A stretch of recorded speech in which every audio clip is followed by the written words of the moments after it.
Bonjour à tous. Bonjour, vous allez bien? Vous avez passé une bonne semaine? Alors, on va pouvoir commencer ce moment. Je vais vous inviter à vous lever si vous le voulez bien. Et on va prier ensemble pour recommander ce moment entre les mains de Dieu. Père éternel, merci pour ta grâce. Merci pour tout ce que tu fais pour nous, Seigneur. Si nous venons encore en ce lieu ce matin, Père éternel, c'est pour que tu nous fasses du bien, Seigneur. C'est parce que nous avons décidé, Seigneur, de tout mettre de côté, Père éternel, Papa, pour passer du temps avec toi, Seigneur. Alors nous voulons que ces temps, Père éternel, puissent être des temps de qualité, Père éternel, où nous allons te rencontrer, Père éternel, grandir avec toi, Seigneur, où tu vas encore te révéler à nos cœurs, Père éternel, et que vraiment par ta grâce, nous puissions saisir ce que tu as pour nous ce matin, Père éternel. Béni sois-tu pour qui tu es, dans le nom puissant de Jésus-Christ. Amen. Amen.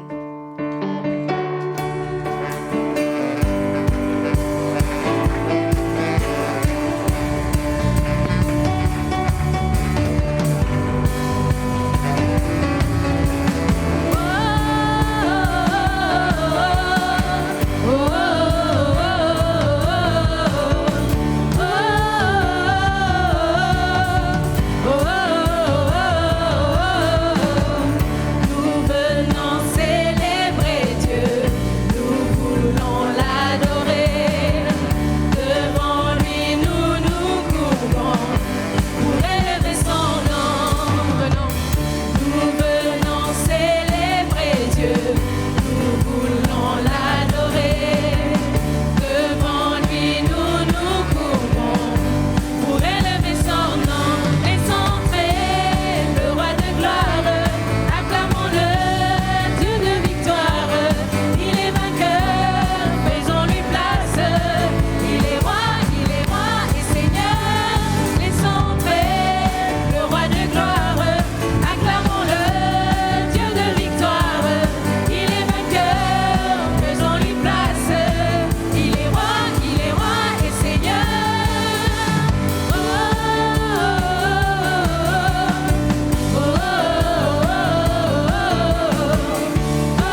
là, c'est pour adorer le Dieu grand, infiniment grand, qui nous a créés, qui a choisi de se révéler à nous et qui est là pour nous faire du bien, Seigneur.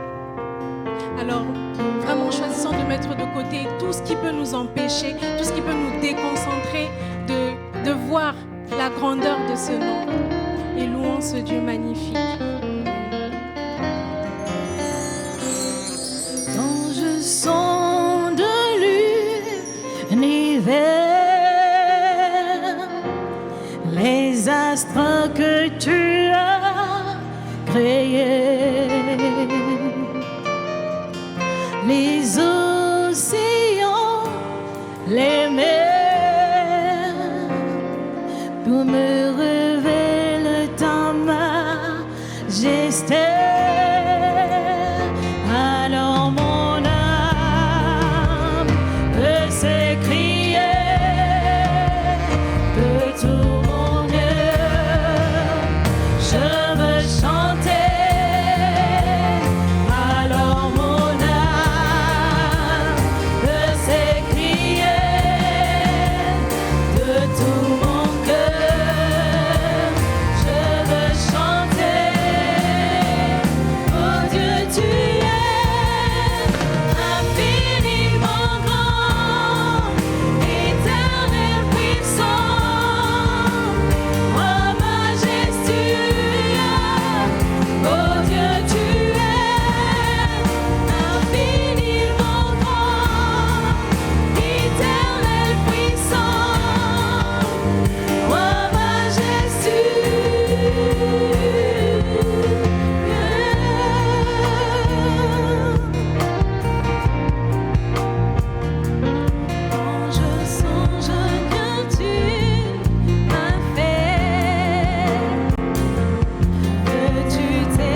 ciel et à jamais je chanterai ta bonté.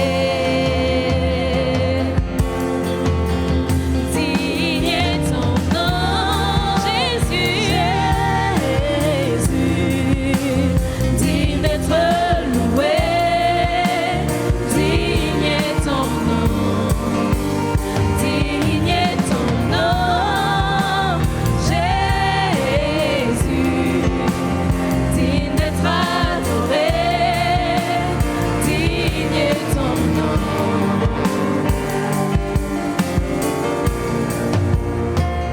Ma honte fut enlevée, tu m'émerveilles par ton amour indéniable.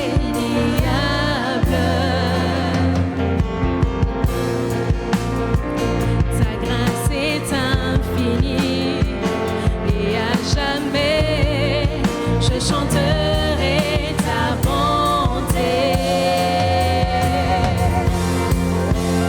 Digne est ton nom, Jésus, digne d'être loué. Digne est ton nom, digne est ton nom, Jésus, digne d'être adoré. Digne est ton nom, digne est ton nom, Jésus, digne d'être loué. Digne est ton nom, digne est ton nom, Jésus, digne d'être adoré. Digne est ton nom.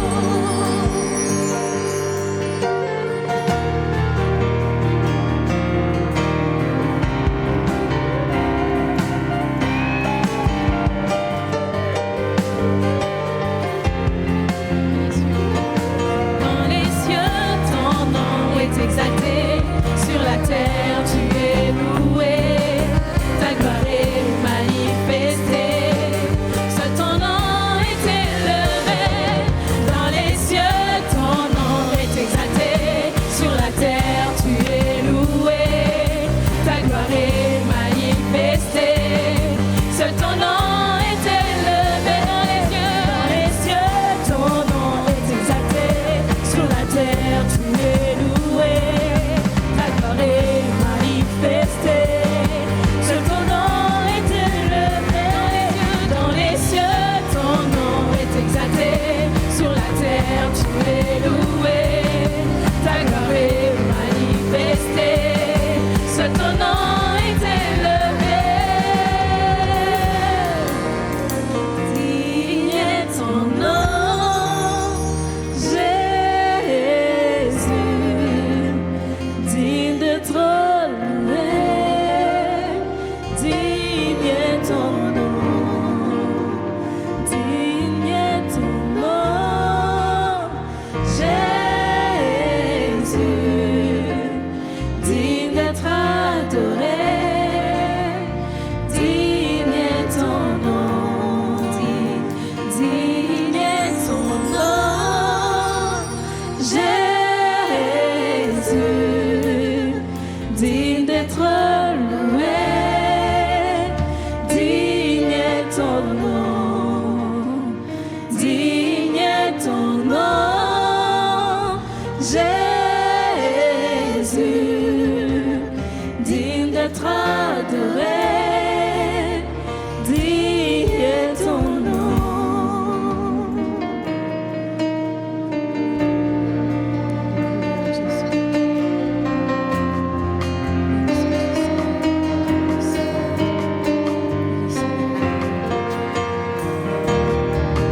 Oh, ce nom est si merveilleux. Oh, ce nom est si merveilleux. Le nom de Jésus-Christ, mon roi.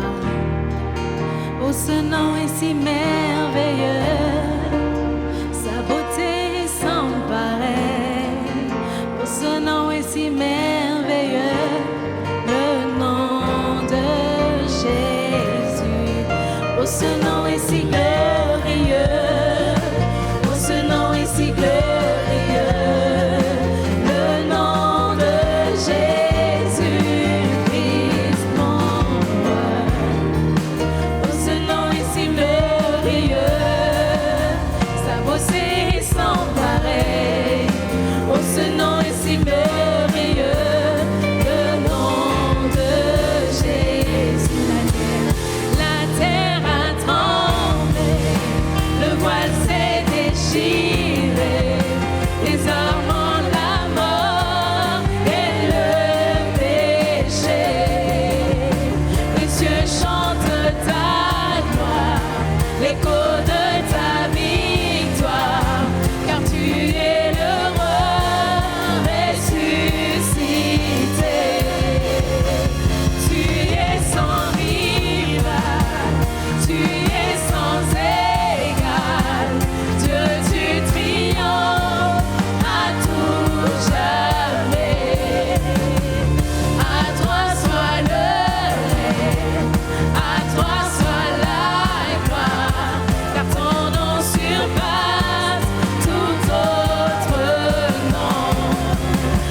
Ce nom est victorieux, le nom de Jésus-Christ, mon roi.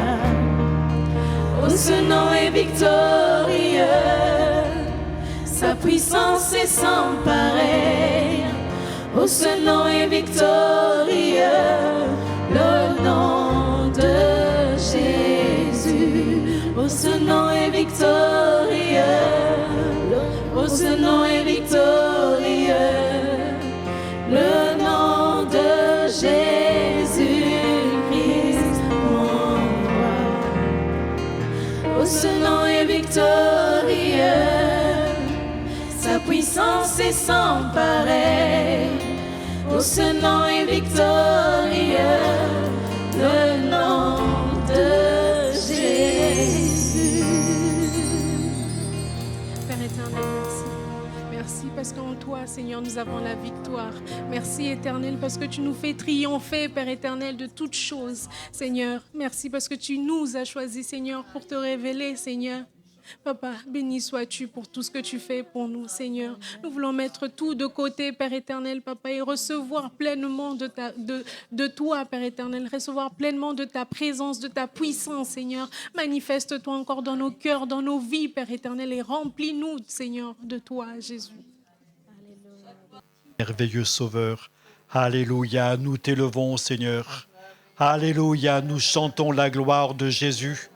Jésus qui est là par son esprit, Jésus qui travaille nos cœurs. Nous élevons ce Seigneur si merveilleux, ce Sauveur si parfait. Nous élevons ce Dieu qui est présent dans notre cœur, présent au milieu de nous, ce Dieu si grand, si merveilleux et qui accepte d'être notre Père et qui nous reconnaît chacun comme ses fils et ses filles. Et nous l'acceptons dans la foi. Alléluia. C'est un Dieu sauveur, c'est un Dieu qui guérit, c'est un Dieu qui libère, c'est un Dieu que nous aimons, un Dieu que nous élevons, c'est un Dieu que nous adorons de toute notre âme. Élevons, mes amis, mes frères et mes sœurs, élevons ce Dieu tous ensemble. Chantons vraiment la gloire de notre Dieu. Poussons des clameurs vers lui. Alléluia. On a été servi. On va prendre ensemble ce repas. Le pain qui représente le corps du Christ et le jus de raisin qui représente son sang.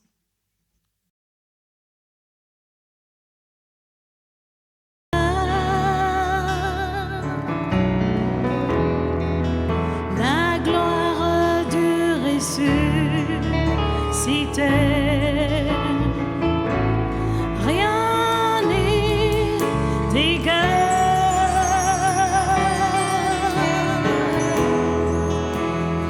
à la beauté du Seigneur. À jamais il sera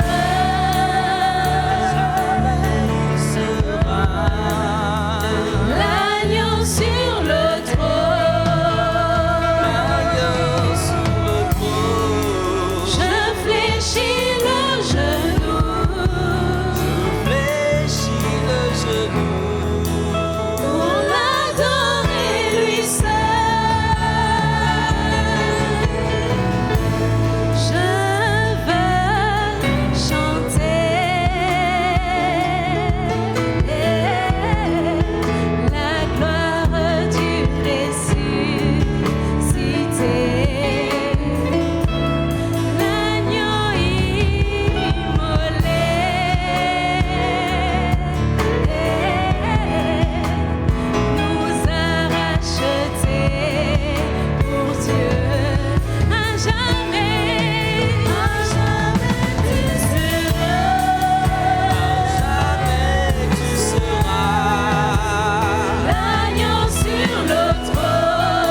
choses dans nos vies, Père éternel.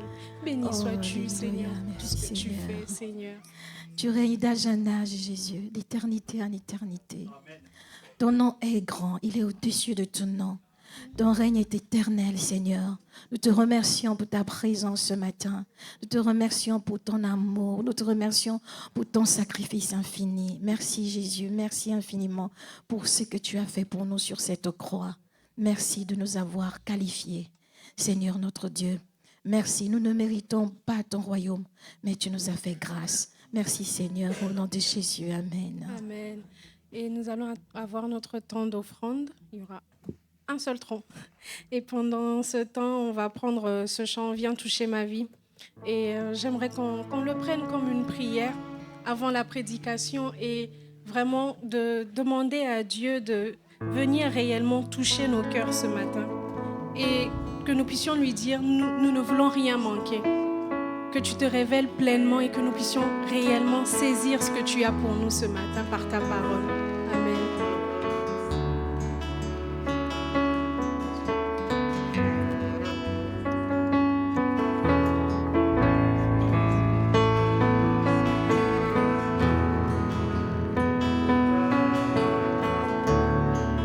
Oh, quelle paix dans ce moment, dans les calmes de ta présence, quand le bruit faiblit et tu parles à mon âme. Tu as toute mon attention, fais-moi entendre ta voix, je ne veux rien manquer. Seigneur, mon cœur désire plus de toi, mon cœur recherche ta face, alors je cède à toi. Tout en moi est ému par ton amour, captivé par qui tu es. Conduis-moi à te connaître plus encore. Je veux m'approcher de toi, laisser mes peurs derrière moi. Seigneur, viens toucher ma vie à nouveau. Oh, oh, oh,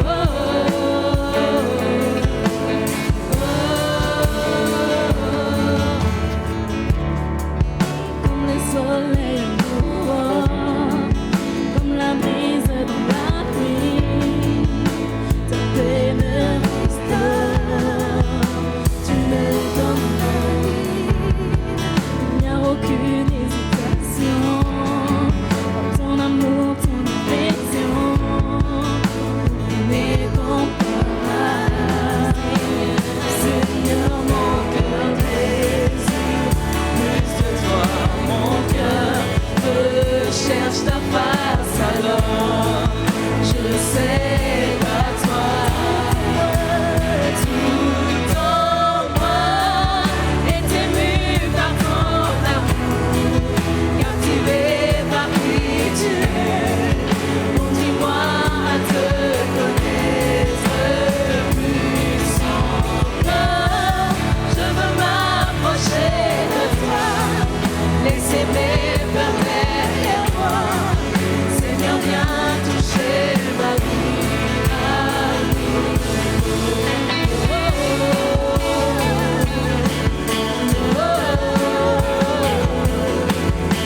Oh,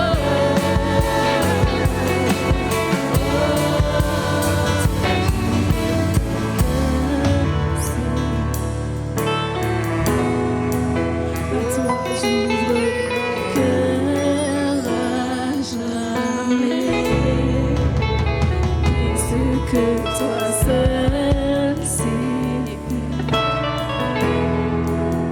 Jésus, viens dans ma vie. À toi j'ouvre mon cœur, Seigneur. À toi j'ouvre mon cœur à jamais. Non mais ce que toi seul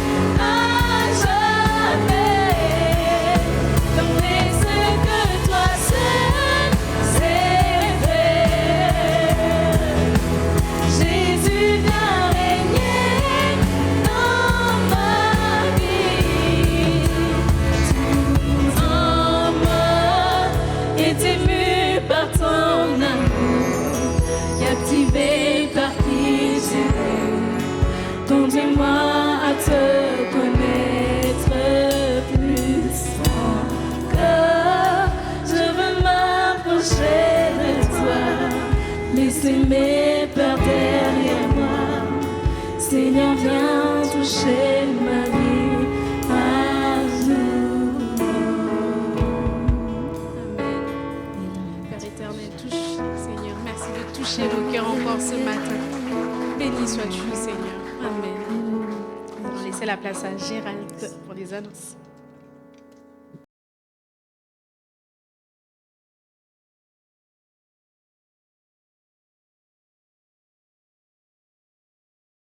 Bonjour à tous. Merci pour ce témoignage de Marine. Est-ce que, je pourrais rajouter aussi des choses, mais est-ce que vous avez déjà entendu cette expression « Eureka » ? Qui l'a dit ? Archimède. Il l'a dit où ? On dit qu'il l'a dit dans sa baignoire. Et il l'a dit parce qu'il a découvert le principe de la poussée, ce qu'on appelle la poussée d'Archimède. Voilà, bon, je ne vous donnerai pas la définition. Mais voilà, c'était un lieu insolite, pas forcément le lieu où on fait des recherches en physique. Et là, je crois que dans toutes nos vies, quand Dieu nous révèle quelque chose, on peut dire « Eureka ! J'ai trouvé !» Archimède n'a pas inventé la poussée d'Archimède. Il a eu comme une révélation. Dieu ne s'invente pas, il se révèle. Et ça, c'est un prêtre qui a dit ça, un écrivain, Louis Evely, qui a dit ça un jour. Dieu, on n'invente pas Dieu, il se révèle. Et pour ma part, je crois que j'ai aussi un jour dit Eureka. Eureka, lorsque Dieu s'est révélé dans son amour, dans une situation aussi insolite que pour Archimède dans sa baignoire. C'était dans une situation de détresse, Dieu a révélé son amour pour moi. Et je crois que Dieu peut se révéler dans notre vie. Il s'est révélé à Marine dans sa joie, au travers de cette aurore boréale. Il se révèle dans les situations que nous traversons, quelles qu'elles soient faciles, difficiles, dans des chemins parfois incongrus. Dieu se révèle. Dieu se révèle, c'est le thème qui est choisi depuis ce début de mois de mars. Dieu se révèle. Alors, un petit rappel. Qu'est-ce qu'a dit Gérald il y a 15 jours ? Dieu se révèle par... Ah ben, tout est apparu. Par ses noms. Dieu se révèle par ses noms.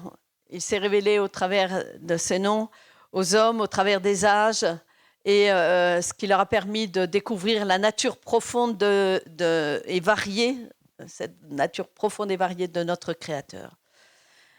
Et la révélation suprême de l'Éternel nous a été donnée quand même par Jésus. Il nous a montré le Père éternel au travers de sa vie. Et il nous invite à vivre cette relation avec notre Père. Cette relation en manifestant notre amour pour l'humanité. Amour pour l'humanité, non pas n'importe comment, mais parce que nous devons la considérer comme déjà des enfants, des frères et sœurs, des enfants de notre Père, même si tout le monde n'a pas encore réalisé que Dieu était leur Père, ce Père éternel. Et puis, dimanche dernier, c'est Cédric qui nous a parlé de Dieu, que Dieu se révèle par sa parole. Il nous a rappelé qu'il y a la Bible, la parole écrite de Dieu, puis il y a eu Jésus, la parole incarnée de Dieu, et enfin le Saint-Esprit qui, en venant en nous et sur nous, nous révèle aussi la pensée de Dieu pour nos vies et qui nous aide à accomplir la volonté de Dieu. Alors, je me suis interrogée sur la manière dont Dieu peut se révéler. Alors, pour mémoire, je ne sais pas si vous vous en rappelez, quand j'ai parlé sur on était dans le thème de la justice de Dieu et j'ai parlé des ajustements de Dieu, ces ajustements pour se mettre à notre portée, notamment en ce qui concerne donc sa justice. Je dirais que de la même manière, Dieu s'adapte à notre sensibilité pour se révéler dans ce qu'il est, mais aussi dans ce que nous avons besoin de connaître de lui. Et le témoignage de Marine est vraiment probant. Hein. Dieu s'est révélé dans ce qu'il est au travers de sa création, de cette image splendide qu'elle a pu découvrir. Et elle en avait besoin à ce moment-là. Elle en avait besoin. Et cette révélation a été pour elle porteuse de bénédiction. Dieu va donc utiliser des moyens qui nous sont accessibles en fonction de notre contexte social, culturel, notre contexte économique peut-être aussi, ou toute autre chose qui peut varier. L'apôtre Paul explique aux Corinthiens que la connaissance que nous avons de Dieu, donc la révélation que nous avons de Dieu est partielle et qu'elle ressemble plus à ce qu'on peut distinguer au moyen d'un miroir. 1 Corinthiens nous dit ceci, « Car nous connaissons en partie et nous prophétisons en partie. » Et au verset 12, un peu plus loin, « Aujourd'hui, nous voyons au moyen d'un miroir d'une manière obscure, mais alors nous verrons face à face. Aujourd'hui, je connais en partie, mais alors je connaîtrai comme j'ai été connu. » Alors, je ne sais pas vous, mais moi, quand je lis ça, j'ai un sentiment de joie, de plénitude. Waouh, je vais connaître enfin comme j'ai été connu. Je verrai face à face. Quand Paul parle de ce miroir, alors ce n'est pas de ceux qu'on connaît actuellement. Hein. Les miroirs qu'on a, ils sont bien polis. Il y a le teint qui est derrière, qui nous permet d'avoir une image réfléchie vraiment nette. Les miroirs d'alors étaient fabriqués au moyen de métal. En général, c'était souvent du bronze bien poli. Et l'image qui était reflétée était bien imparfaite. Hein. Et il fallait vraiment un bon éclairage, ce qui n'était pas toujours facile pour pouvoir avoir la meilleure image. Alors, quand Dieu se révèle à nous, je me suis interrogée, quel miroir lui présentons-nous ? Est-ce que c'est un miroir recouvert de poussière ? Ou est-ce que c'est un miroir qui a subi des déformations ? Rappelez-vous, ce miroir en métal, en métal poli, bien sûr, mais quand même, est-ce que ce miroir a subi des déformations, des coups, des rayures ? Comment est-ce qu'on va pouvoir le rendre plus lisse ? Comment le polir pour avoir la meilleure révélation de notre Père Céleste ? Et puis aussi, quel éclairage utilisons-nous pour que le reflet de Dieu nous offre une révélation la plus distincte possible ? C'est autant de questions que nous pouvons nous poser et je crois qu'en nous posant ces questions, on pourra accéder à des réponses qui vont nous permettre d'avoir une meilleure révélation de Dieu. Alors, quel est notre miroir ? Est-ce un miroir déformé ? Cédric nous a parlé de la parole écrite, la Bible, qui nous révèle Dieu. Mais malheureusement, cette parole peut être déformée par de faux raisonnements. C'est ce que nous dit Jacques. Il nous rappelle que c'est bien, ce qu'il nous faut, c'est mettre en pratique la parole, de ne pas se borner à l'écouter, en nous trompant nous-mêmes par de faux raisonnements. La parole que nous entendons peut être déformée par de faux raisonnements.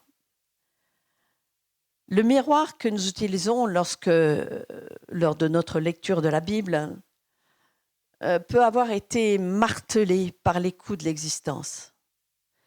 Et alors, on aura peut-être une vision morcelée. Je ne sais pas si vous imaginez un miroir qui est tout cabossé. Vous n'avez pas une image entière tout de suite de ce qui est reflété. C'est morcelé. Hein. On aura une vision morcelée même de la révélation de Dieu qui risque de ne pas être même cohérente. Et on va se poser des questions. Oui, mais si Dieu est comme ça, pourquoi il y a ça ? Et si Dieu fait ci, pourquoi il ne fait pas ça ?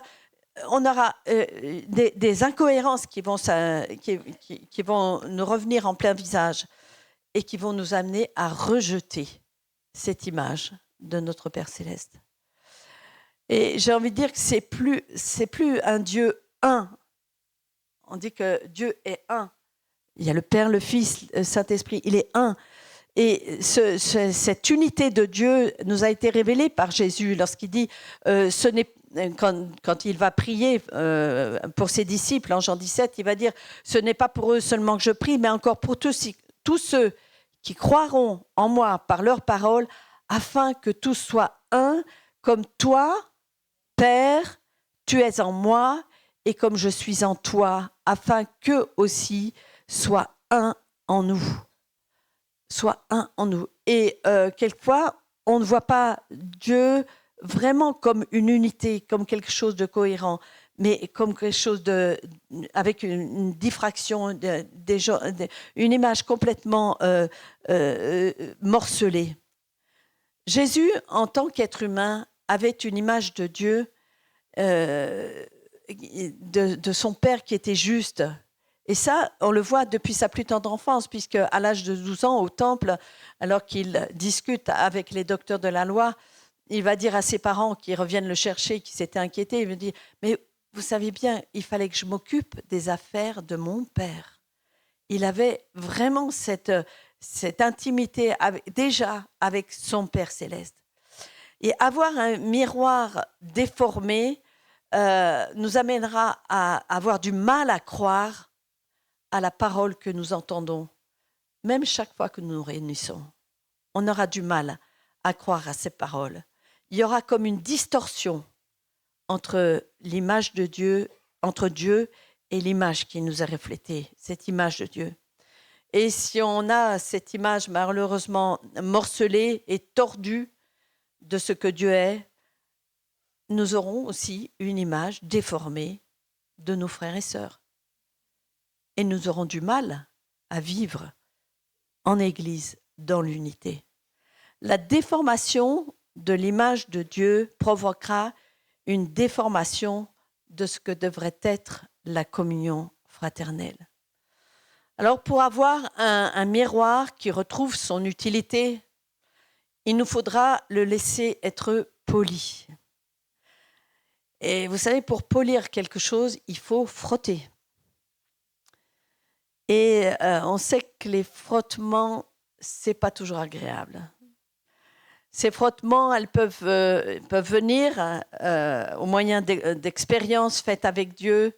Elles peuvent venir de différentes manières et elles seront quelquefois douloureuses. Vous savez tous que si vous prenez des mauvaises chaussures de marche, que vous allez faire une marche de 5 ou 10 kilomètres, vous reviendrez avec des ampoules aux pieds. Les chaussures auront frotté, ça va provoquer des ampoules. Et de la même manière, les expériences avec Dieu provoqueront peut-être certaines douleurs. Mais le résultat, ce n'est pas des ampoules. Les expériences avec Dieu, ces frottements que nous pourrons vivre, vont provoquer un nouvel éclat à notre miroir et va nous permettre de discerner encore mieux ce que Dieu est et ce qu'il veut nous révéler. Et puis, on peut avoir malheureusement un miroir poussiéreux. Un miroir poussiéreux. La volonté, la révélation de Dieu et sa volonté ne pourra pas non plus nous être donnée si nous laissons la poussière de nos habitudes s'accumuler sur lui. On dit que certaines mauvaises habitudes peuvent détruire la relation dans un mariage. Mais de la même manière, des mauvaises habitudes spirituelles peuvent faire perdre la relation avec notre Dieu et peuvent faire l'effet comme de poussière qui s'accumule sur le miroir de sa parole, sur le miroir de sa parole qui voudrait nous parler de notre Père céleste. Alors, au sens propre comme au sens figuré, quelquefois il y a de la poussière sur nos Bibles. Au sens propre comme au sens figuré. Est-ce que votre Bible, la poussière s'est accumulée sur votre Bible ou bien est-ce qu'elle est utilisée chaque jour? Et si la poussière s'accumule sur notre Bible, alors Dieu ne pourra pas se révéler à notre cœur comme il veut. Mais de la même manière, si on lit par habitude, si on lit notre Bible sans chercher à avoir une lecture renouvelée par le Saint-Esprit, c'est comme si nous laissions la poussière de nos habitudes de pensée s'accumuler et obscurcir petit à petit la révélation de Dieu pour nous-mêmes. Alors, il y a le miroir poussiéreux, mais il y a besoin aussi d'une lumière. Quelle lumière vient éclairer notre miroir ? Pour voir des choses dans un miroir, il ne faut pas que la lumière soit sur le miroir. Hein. Il faut qu'elle soit sur les objets.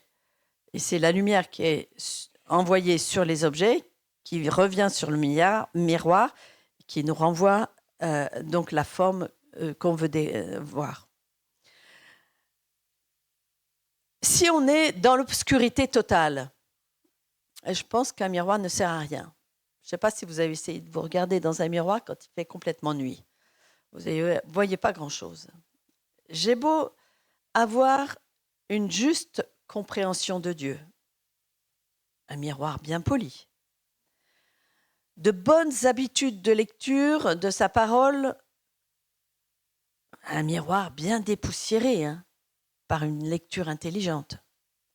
Si la lumière de Dieu ne vient pas éclairer ce qui entoure ce miroir, ça ne me sert à rien. Ça ne me sert à rien. La lumière dont nous avons besoin pour que notre miroir soit utile, c'est la révélation de l'amour de Dieu pour nous personnellement. Alors, cette lumière, elle peut commencer par une simple bougie. Une simple bougie. Je me rappelle une femme, je crois que j'ai déjà donné son témoignage ici, une femme que nous avons connue lorsqu'on était en région parisienne, qui était vraiment dans une profonde dépression. Bon, elle avait été qualifiée, entre guillemets, de folle. Elle était en asile psychiatrique. Elle était dans une chambre. Elle avait une autre personne qui était dans la même chambre qu'elle. Et elle était prostrée dans un coin, complètement recroquevillée dans un coin de la chambre.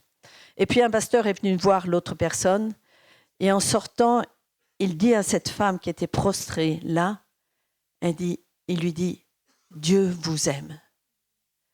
Ça a changé sa vie. Tout d'un coup, il y a eu comme un électrochoc. Elle s'est réveillée et elle a compris que Dieu l'aimait. Et elle s'est complètement tournée vers le Seigneur. Elle a été délivrée de tout ce qui l'entraînait dans cette folie, qui était quand même assez grave. Elle avait essayé de tuer ses enfants. Il y avait eu vraiment un gros souci dans sa famille. Et là, elle a été libérée. Elle a eu cette révélation.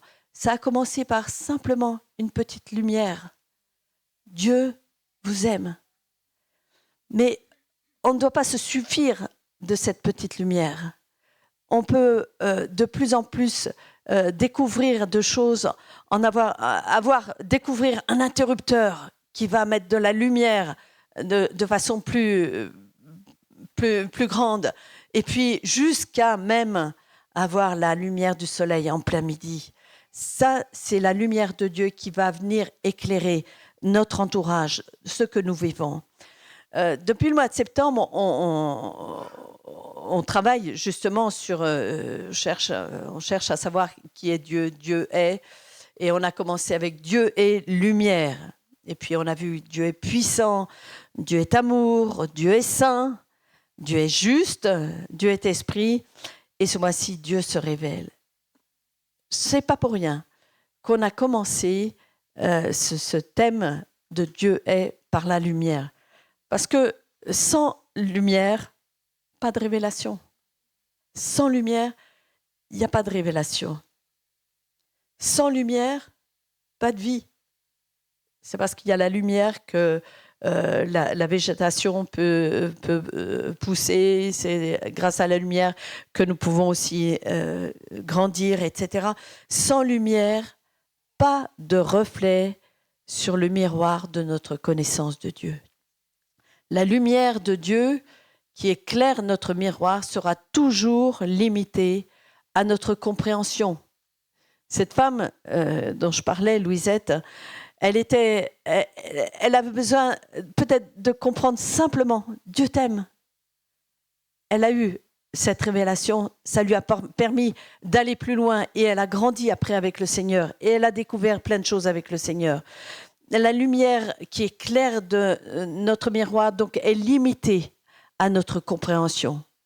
Mais Dieu s'ajuste à notre perception de ce qu'il est. Il s'ajuste et sa volonté, c'est de nous voir désireux encore plus, d'élargir notre recherche, d'élargir sa révélation afin de se révéler encore plus pleinement. Et c'est quand la lumière est là que nous pouvons nous rendre compte que Dieu est là, que Dieu est amour, que Dieu... Il y a quelque chose qui émane et qui nous fait découvrir une autre façon de vivre, une autre façon de découvrir la grandeur de Dieu. La lumière de Dieu doit éclairer tout à nouveau notre miroir. Et là, on se rend compte aussi peut-être de l'état de notre miroir. Mais comme je disais, cette lumière, elle va nous révéler tout à nouveau l'amour de Dieu qui veut nettoyer, qui veut nous remettre sur les rails, qui veut le meilleur pour chacun de nous. Le psychologue Boris Cyrulnik disait « L'amour n'est pas un lien, c'est une révélation. » Mais en ce qui nous concerne, notre relation avec Dieu, en ce qui concerne notre relation avec Dieu, c'est la révélation de son amour qui va créer ce lien avec lui.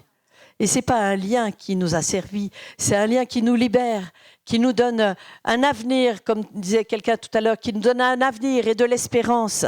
C'est un lien magnifique. Aussi, commençons par dépoussiérer toutes nos vieilles habitudes. Et même, ça nous renvoie à une image négative de nous, parce que c'est vrai qu'un miroir, on attend que Dieu se révèle au travers de ce miroir. Mais si on y jette un œil nous-mêmes, si on se met en face, ça nous renvoie aussi notre propre image. Et même si ça renvoie une image négative de ce que nous sommes, ce n'est pas la honte qui va nous envahir. Non, non. Mais c'est bien la joie d'y voir plus clair. C'est la joie d'y voir plus clair. Et lorsque nous laissons le Seigneur polir à nouveau notre miroir, même si ça provoque des douleurs, ce n'est pas cette douleur qui va nous envahir ou prendre le dessus, mais c'est le bonheur de le découvrir dans tout son amour. Alors on peut faire avec David cette prière du psaume « Fais lever sur nous la lumière de ta face, ô Éternel ». Fais lever ta lumière sur nous, la lumière de ta face, ô Éternel.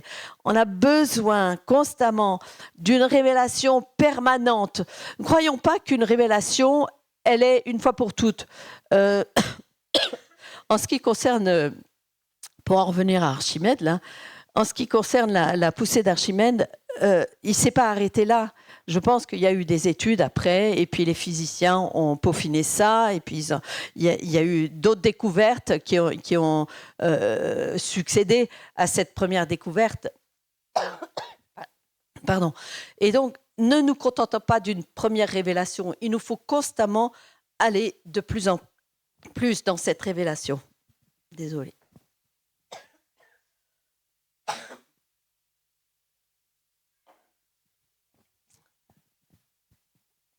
On a besoin d'aller toujours plus, d'avoir une révélation permanente de Dieu pour ne pas l'enfermer dans des clichés et des a priori. Et Dieu est un Dieu qui se révèle à tous ceux qui le cherchent d'un cœur honnête. Alors, pourquoi Dieu se révèle-t-il ? Si Dieu se révèle à nous, c'est pour que nous soyons nous-mêmes des révélateurs de sa personne. Un révélateur, Pour ceux, alors maintenant, je sais que c'est plus très la mode d'avoir un appareil photo qu'on appelle argentique. Mais pour ceux qui utilisent des appareils argentiques, on utilise un révélateur. C'est un produit chimique, généralement en solution, qui est utilisé pour rendre visible l'image photographique qui est latente sur le papier photo.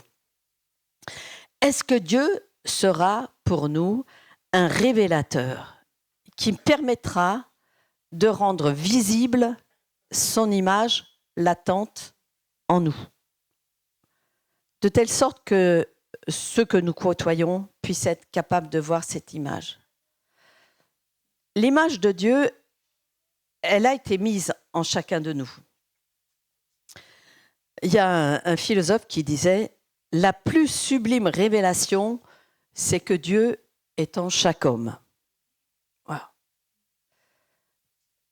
On sait que la Bible nous dit que Dieu a mis dans le cœur de l'homme la pensée de l'éternité.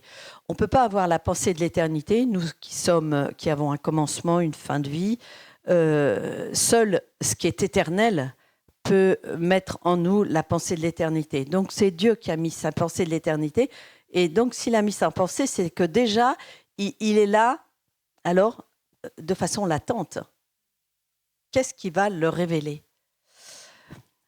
La loi mosaïque a donné une image de ce qu'étaient les choses qui sont dans le ciel. C'était qu'une ombre, d'après ce que dit l'Épître aux Hébreux. Hein. Les sacrificateurs célèbrent un culte, image et ombre des choses célestes. Image et ombre des choses célestes. Jésus a été le révélateur de ce que le Père attendait. Il nous est dit, toujours dans l'Épître aux Hébreux, « C'est pourquoi Christ, entrant dans le monde, dit « Tu n'as voulu ni sacrifice, ni offrande, mais tu m'as formé un corps. Tu n'as agréé ni holocauste, ni sacrifice pour le péché. Alors j'ai dit, voici, je viens. » Dans le rouleau du livre, il est question de moi, pour faire, ô Dieu, ta volonté. Le seul sacrifice que le Père attend de chacun de nous, c'est de faire sa volonté, tout comme Jésus l'a fait lorsqu'il était sur terre. Et en accomplissant cette volonté, c'est là que nous allons révéler aussi. Nous serons aussi des révélateurs de cette image que Dieu a mis en nous, de cette image qui est là, peut-être latente encore. Mais si nous accomplissons sa volonté, cette image sera manifestée et sera dévoilée. Si notre miroir ne nous dévoile pas encore toute la grandeur de notre Dieu, il nous présente déjà son amour au travers de la vie de Jésus, son Fils. Simon, lors des études bibliques, nous a parlé de ce dévoilement qui a été accompli lors de la mort de Jésus. Et je crois que ce dévoilement, la mort de Jésus a été vraiment le symbole suprême de son obéissance. Tu n'as voulu ni sacrifice ni offrande. Voici, je viens, ô Dieu, pour faire ta volonté. C'est là que Jésus a accompli la volonté du Père, même jusqu'à la mort et la mort ignominieuse de la croix. Simon donc nous a parlé de ce dévoilement et ce dévoilement a été, je dirais, concrétisé quelque part par cet épisode du voile du temple qui a été déchiré du haut jusqu'en bas. Et c'est ce dévoilement qui va nous permettre de passer d'un état de servitude quant à la loi à une liberté par le Saint-Esprit, qui va nous permettre de laisser de côté la lettre pour vivre de l'Esprit qui donne la vie. C'est ce que disait Jésus dans l'évangile de Jean. C'est l'Esprit qui vivifie, la chair ne sert de rien. Les paroles que je vous ai dites sont esprit et vie. Sont esprit et vie. Et l'apôtre Paul reprendra cette même expression dans son épître aux Corinthiens quand il va dire il nous a rendus capables d'être ministres d'une nouvelle alliance, non de la lettre, mais de l'esprit. Car la lettre tue, mais l'esprit vivifie. Alors, en conclusion, j'aimerais vous rappeler que la révélation de Dieu ne finira jamais. Jésus nous l'a annoncé. La vie éternelle, c'est qu'ils te connaissent, toi, le seul vrai Dieu, et celui que tu as envoyé, Jésus-Christ. Pour avoir une révélation complète de Dieu, ne nous attendons pas à l'avoir sur terre. Non, il nous faudra l'éternité. Et heureusement, parce que je pense que si on avait la révélation complète, je ne suis même pas sûre qu'on puisse la comprendre, ni l'intégrer, parce que c'est un petit peu comme ce que dit la Bible, on ne peut pas voir Dieu et vivre. On ne peut pas. Donc, on ne peut pas voir toute sa révélation et vivre. Donc, elle nous serait inutile. Par contre, Dieu nous accorde sa révélation au fur et à mesure de notre marche et il se plaît à manifester sa grâce et son amour au fur et à mesure de nos besoins, dans nos situations, quelles que soient les situations par lesquelles on passe. Si Jésus, par sa vie tout entière, a été le révélateur qui a mis en évidence tout ce qui était préfiguré dans l'Ancien Testament, le Saint-Esprit aujourd'hui peut pour nous aussi être celui qui va nous rappeler, il nous rappelle tout ce que Jésus a enseigné. Eh bien, le Saint-Esprit va être le révélateur qui mettra en lumière la présence du Père Céleste qui a fait sa demeure en nous. Notre Père habite dans notre cœur. Le Saint-Esprit veut le révéler aux hommes. Et c'est Jésus, et le Saint-Esprit nous rappelle tout ce que Jésus nous a enseigné pour que nous puissions être aussi des révélateurs de la présence et de la vie de Dieu qui est en nous. On va lire ce texte que j'ai cité tout à l'heure, mais un peu plus long. C'est Paul qui dit aux Corinthiens, « Cette assurance-là, nous l'avons par Christ auprès de Dieu. Ce n'est pas à dire que nous soyons nous-mêmes capables de concevoir quelque chose, d'imaginer quelque chose, d'inventer quelque chose. Non, comme venant de nous-mêmes. Notre capacité, au contraire, vient de Dieu. On n'invente pas Dieu, il se révèle. Notre capacité ne vient pas de nous-mêmes, elle vient de Dieu. Il nous a rendus capables d'être ministres d'une nouvelle alliance, non de la lettre, mais de l'esprit, car la lettre tue et l'esprit vivifie. Alors, laissons le Saint-Esprit nous dévoiler chaque jour davantage ce que Dieu est. Non seulement dans ses attributs, mais également dans son essence même. Et je crois que c'est... Dorian avait parlé de cette révélation de l'amour du Père, de ce Père, Dieu est notre Père. Il y a tout un tas de choses que nous pouvons vivre, comprendre en fonction de nos situations, de ce qu'on vit en ce moment, de ce qu'on comprend. Il y a tout un tas de révélations qui peuvent nous être données. Et l'avantage quand on reçoit un témoignage, c'est on partage ce que Dieu nous a révélé. Et ça peut donner un déclic à un autre pour avoir une nouvelle révélation. Ah oui, elle a dit ça, ou il a dit ça. Mais c'est vrai, je vois Dieu agir de telle manière, je le comprends de telle manière maintenant. Nous avons besoin d'avoir une révélation constamment nouvelle de qui est Dieu, de ce qu'il est, et tout cela afin d'être transformé. Parce que si on a des révélations et puis qu'on les met sous le coude, bon, ça c'est bon, c'est enregistré, je le mets là, c'est noté. Mais il faut que ça serve. Cette révélation de Dieu doit nous transformer à l'image de Jésus. Et c'est Paul qui le dit encore aux Corinthiens. « Or, le Seigneur, c'est l'Esprit. Et là où est l'Esprit du Seigneur, là il y a liberté. Nous tous, qui le visage découvert, contemplons comme dans un miroir ce miroir qui aura été poli par différentes situations par lesquelles nous traversons, ce miroir qui aura été dépoussiéré de toutes nos a priori, de toutes nos habitudes, ce miroir va nous refléter la gloire du Seigneur. Et cette gloire-là va avoir un impact sur nous, parce que si nous regardons la gloire qui est reflétée dans le miroir, alors on est transformés, nous aussi, de gloire en gloire, comme par le Seigneur, l'Esprit. Que Dieu nous aide vraiment à vivre cette révélation jour après jour, vivre de sa parole, vivre de son esprit, vivre de cet attouchement divin, de cette révélation constamment renouvelée, afin que nous puissions refléter chacun pour notre part la gloire de notre Père. Merci Père. Merci pour cette révélation que tu nous as donnée. Merci pour Jésus qui a été le révélateur suprême de ta personne, de ce que tu es, Seigneur. Et nous voulons être, nous aussi à notre tour, des révélateurs de ton amour, révélateurs de ta personne, révélateurs de ta bonté, de ta beauté, Seigneur. Merci, Père, pour toutes les expériences que nous pourrons vivre et partager, qui sont autant de choses qui nous incitent à te rechercher davantage, à apprendre à te connaître davantage. Seigneur, revêt-nous vraiment de ton esprit.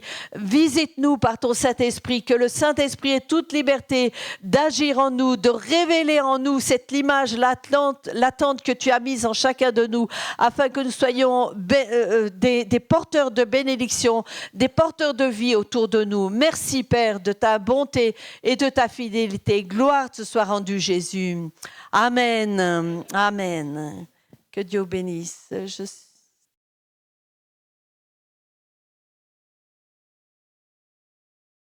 Nous l'élevons parce qu'il fait de grandes choses. Nos amis continuent à prier que Dieu agisse dans la vie de tous ceux qui se sont approchés. Alléluia. Dieu est celui qui guérit. Dieu veut notre bien-être. Dieu veut notre guérison. Dieu veut notre salut. Il veut que l'on soit heureux, que l'on soit épanoui. Alléluia. Moi, je sais que le Dieu que je connais est un Dieu qui est puissant. Dieu est puissant. Alléluia. Nous comptons sur lui, nous savons qu'il veut le faire. Alors aujourd'hui, on n'a pas vu Cédric et J4, rien de grave. Ils ont franchi le Rubicon, dans la Garonne. Ils sont dans le sud, ils sont à Narbonne pour le week-end. On continue à prier pour nos amis. Vous savez que nos amis doivent partir pour un stage pastoral. Alors, ce qui est compliqué, c'est qu'il y a plusieurs possibilités de stages qui existent. Alors, c'est à eux de faire le choix, mais nous voulons les porter dans la prière aussi pour qu'ils fassent le bon choix. Amen. Vous avez passé un bon moment. Moi, je passé un super moment. Super moment à chanter, pas vrai, ma grande fille Jévic. Tu as encore un chant à nous proposer ou deux? Venez donc. Et j'ai vu John, tiens, super matériel. Il est où mon John? Tu as vu? Super. Wow. Tu me présenteras? Oui. Allez, on chante, on se lève et on se réjouit ensemble.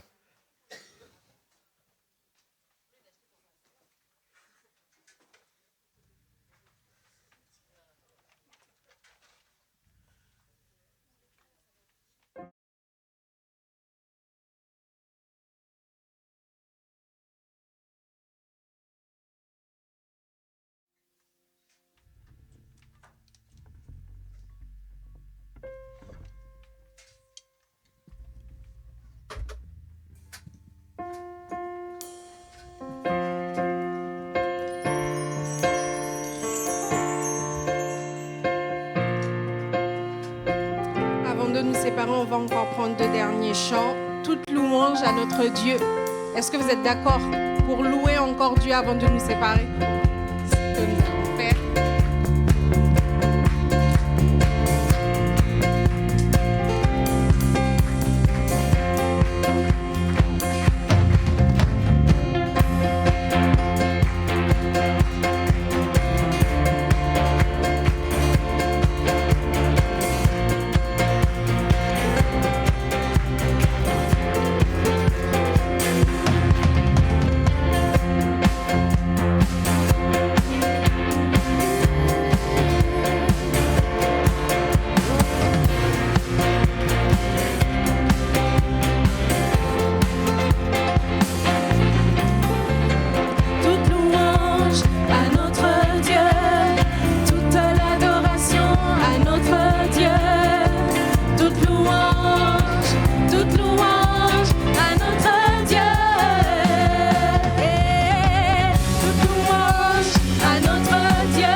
que notre frère va nous dire quelques mots. Alors c'est vrai que quand Dieu nous touche, il est important de donner gloire à Dieu. Moi je crois qu'il ne faut pas garder des choses pour nous. Les gens ont besoin de savoir qu'on a un Dieu grand, un Dieu qui est capable de faire des choses auxquelles on ne s'attend même pas. Moi, pour moi-même, j'ai fait une expérience toute récente, c'est au mois de février, avec Dieu.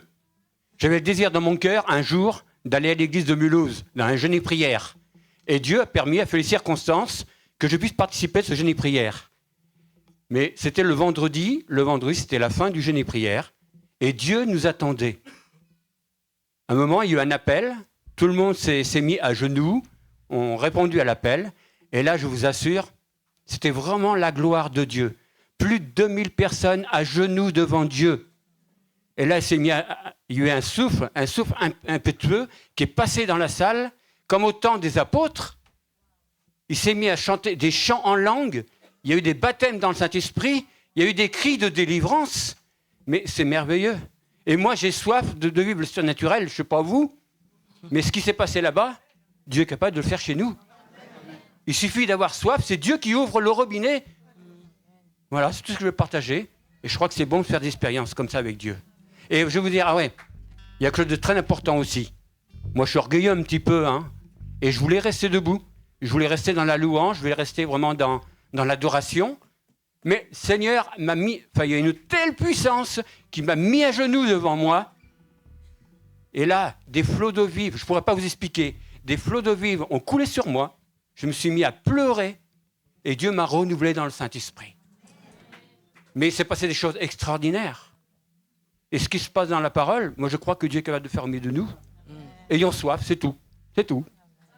Voilà.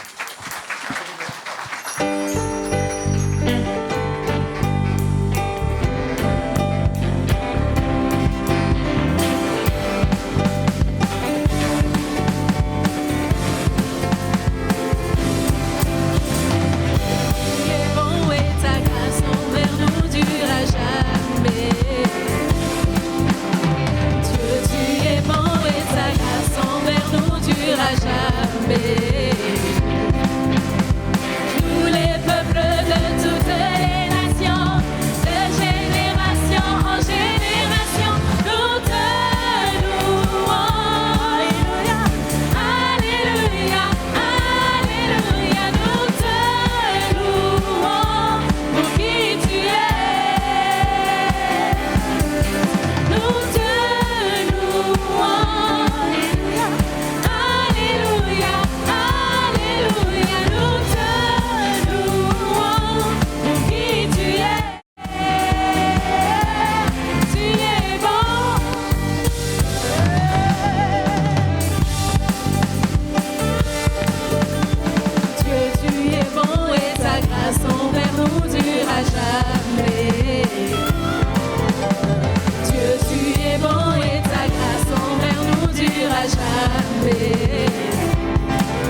Merci, merci Seigneur.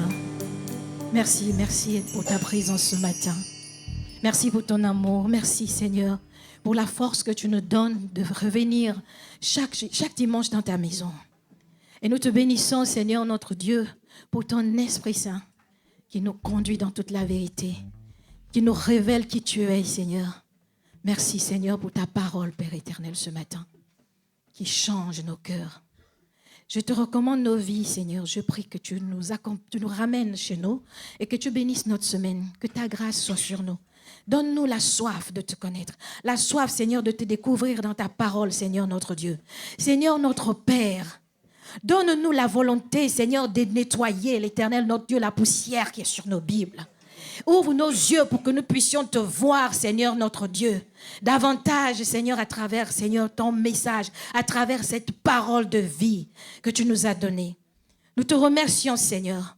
Nous nous opposons, Seigneur, à tous ceux qui s'opposent, l'Éternel Dieu Tout-Puissant, à notre croissance, à notre, Seigneur, à la recherche de ta personne dans la parole. Seigneur, toute diversion, toute distraction, nous marchons sur cela au nom de Jésus. Nous désirons te voir, manifeste encore et encore, Seigneur, au milieu de nous. Manifeste-toi, Seigneur, chaque jour. Révèle-toi, Seigneur, chaque jour. Donne-nous, Seigneur, toi qui crées le vouloir et le faire. Donne-nous, Seigneur, ce vouloir et ce faire pour que nous puissions rayonner, que nous puissions briller davantage, Seigneur notre Dieu, au nom de Jésus. Merci, Seigneur. Que le bonheur et la grâce nous accompagnent au nom de Jésus. Amen. Bon dimanche.